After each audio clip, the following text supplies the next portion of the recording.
So back with the testing. So harmonics and so forth. There's no PEQ filters I can adjust below 20. There's got to be a way to modify the Behringer FBQ. There's got to be a way to modify these so that I don't know, just the modify. It's got to be something to do with maybe the DSP or the crystal I don't know. I'm probably thinking of CB radios, frequency crystals.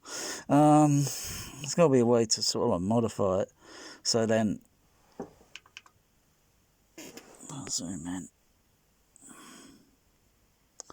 So when you go into, where are we?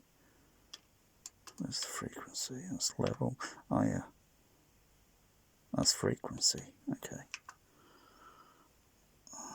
So if I go down there, so 20 hertz, right? And then go up in little small steps of what this will only do, even though you know there's a 1 before the 2. You know, but you dial in these frequencies, so every sine wave you usually go up through on the REM.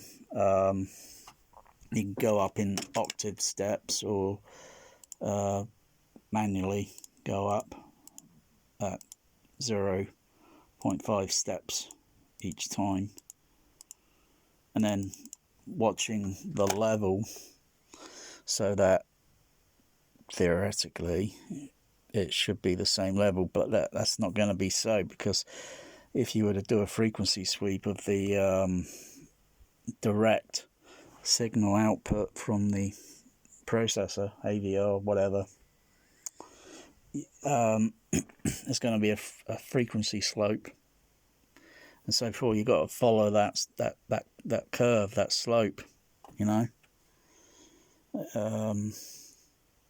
Unless you want to go in life stays hack and then deactivate the low pass filtering, because every device is going to have a low pass filter on it. It's going to slope down either 6 or 12 dB, whatever, or it might be just linearly flat, which, you know, I think it's ego really, you know. But, you know, if you could just deactivate and then it'll be just, you know, every amplifier is going to have a low pass filter on it. Any sort of device, if you with a frequency sweep and anything to see, you know, is it flat, you know, or is it near flat, you know. So you got to test your computer to make sure the computer is okay by running a loop signal from the audio output and then going back into the input to loop, and then run a frequency sweep to see if you get a nice flat line almost, yeah. And then testing, you know, any bits of audio equipment, and then, you know, seeing what the frequency curve is. And as well as amplifiers.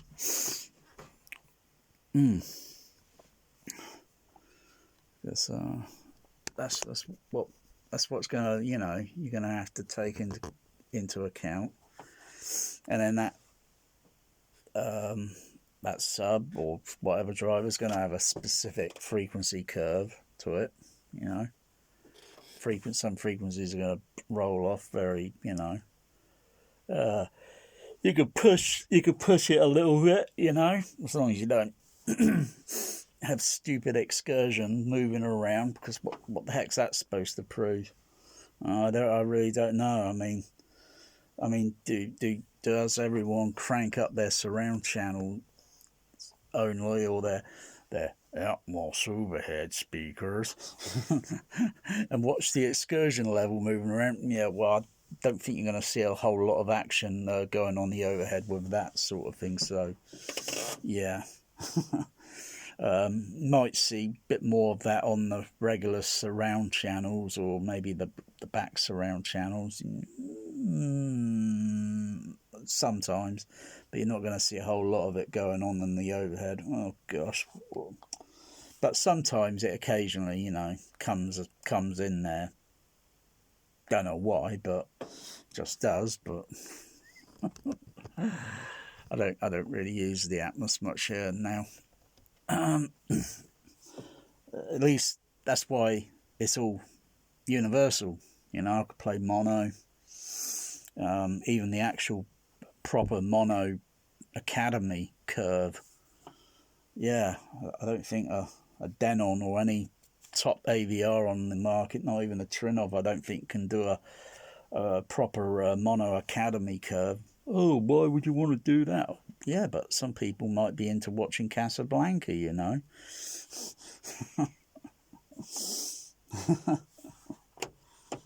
You know, I believe this might be a good relationship. No, that's not the line, is it? You know, Louis, I think this is the beginning of a good relationship. Oh, that's not bad. Humphrey Bogart impersonation.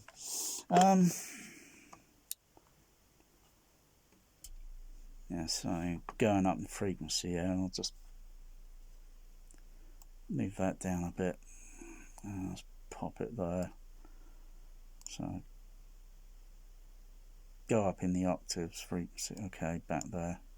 The 25 should be at that same level. But if I step up in between 27 there, and it gets a little bit, 27.5 goes a little bit high, so that's like slipping in another PEQ filter.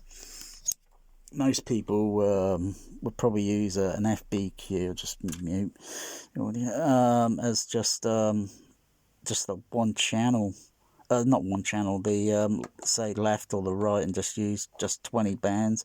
Or you can loop channel A into channel B, and then you have the channel A input, and then take channel A output, and then plug that into input B, and then the output B then goes to your DCX, and then you could do anything up to 6 or 8 subs, or even more by adding in a few more, and then you use this to primarily do the